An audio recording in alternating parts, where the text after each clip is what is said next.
Até que o roteiro não tá tão ruim. Bem, eu acho que agora é a hora de gravar.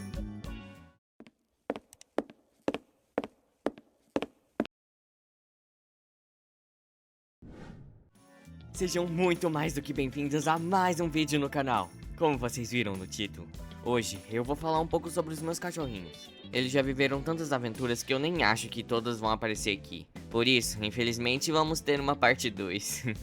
Mas enfim, vamos começar com uma apresentação.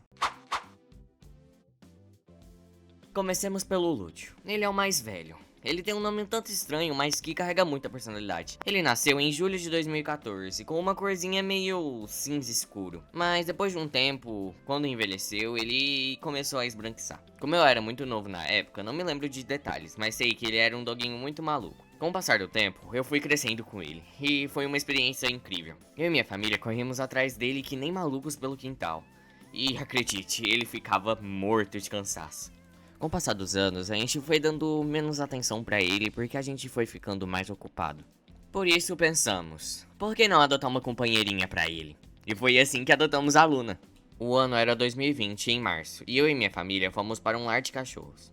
A gente achou que a mais bonitinha era a Luna, com suas patas iluminadas pela lua, mas tão escura quanto a noite.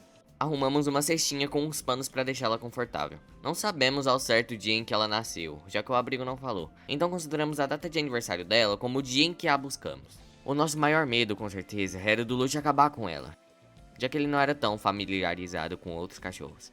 Mas ele se comportou bem diante de uma filhote que tremia de medo. Os anos foi se passando e a Luna foi se acostumando na nossa casa. O Lute e ela corriam um atrás do outro pelo quintal. Algo bom, já que era isso que estávamos esperando dela. Com 2 anos de idade, equivalente a 24 anos como se ela fosse humana, ela engravidou do Lute. Com uma super proteção, o mais velho e ela foram se afastando. Mas mesmo assim, ela deixava a gente carinhar ela. Depois de alguns meses, numa manhã às 8 horas, ela teve 3 filhotinhos.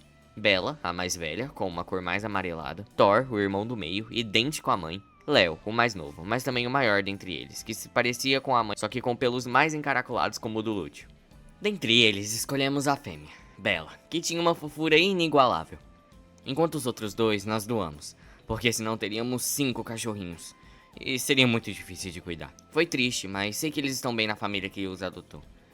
A Bella era bem parecida com o Lúcio. Nasceu com um pelo mais escuro, mas ficou mais claro quando cresceu. A Luna e o Lute foram perdendo poder dentro da casa, principalmente a Luna, já que a Bella se nomeou a rainha do baile. Os três passavam muito tempo juntos, como uma família.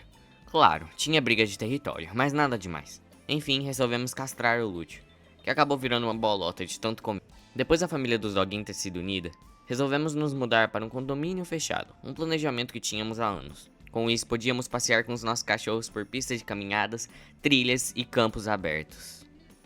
E com isso, comecemos o segundo capítulo, os passeios.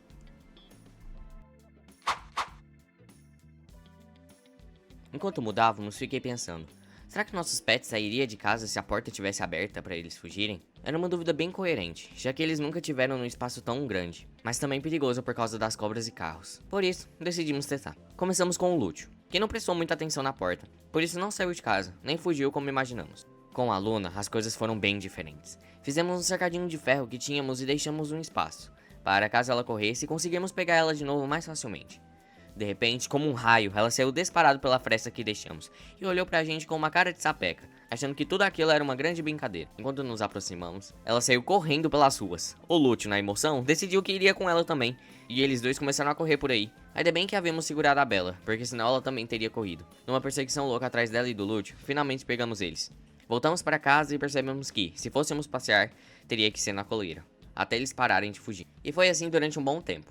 Rodeávamos o condomínio, eu e meus irmãos, e nossos cachorros conheciam um outro cheiro. De repente, me veio uma ideia um tanto genial. Num passeio que iríamos fazer, levamos eles para os campos e soltamos eles, já que os campos eram cercados. Eles corriam alegremente, e nós olhávamos despreocupados. Até que nossa queridíssima Luna decidisse passar pela fresta que tinha debaixo da cerca. O pior é que do outro lado dela tinha uma vasta floresta, da qual vinha todos os animais peçonhentos do condomínio. Além de que tinha um morro relativamente alto, que ela podia cair e nós não conseguíamos pegar. Nos desesperamos. Eu gritava pra ela voltar, e ela pulando e batendo as patinhas, achando que isso era uma grande brincadeira. Meu pai, bem inteligente, rodeou as cercas dos campos e pulou elas, correndo atrás da Luna, que acabou vindo na minha direção pra não ser pega, e quase indo floresta dentro. Nisso, Conseguimos capturá-la de volta. Foi um alívio, mas voltamos pra casa com o coração bem acelerado. Teve também uma vez que eu tava passeando com eles, até que achei pessoas. Pessoas pra eles significam um perigo. Para os três. A gente sempre tentou acostumá-los a ficar perto de gente, só que eles sempre avançam. Por isso, a Luna e o Lud começaram a latir loucamente, tentando se soltar da coleira, enquanto eu falava um boa tarde pras pessoas. A Bela, por outro lado, em vez de latir, ela decidiu começar uma ópera, convocando todos os cachorros do condomínio, pela sua frustração por não conseguir abocanhar as pessoas. Foi mais ou menos assim.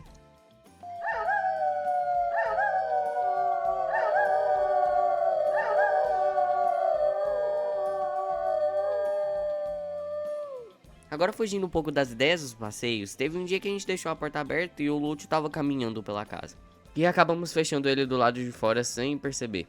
Em menos de 10 minutos nós sentimos a falta dele e quando a gente foi ver, a gente viu ele escorado na porta esperando a gente abrir. Coitado.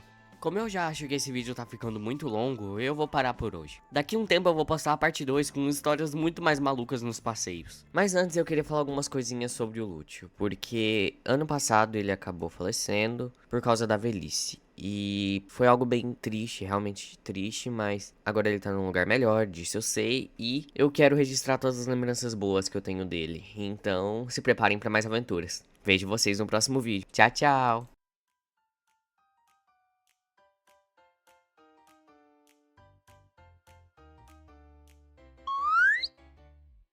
Oi, eu sou a Bela e eu gosto de comer cocô. Samuel, o que você tá fazendo debaixo da mesa?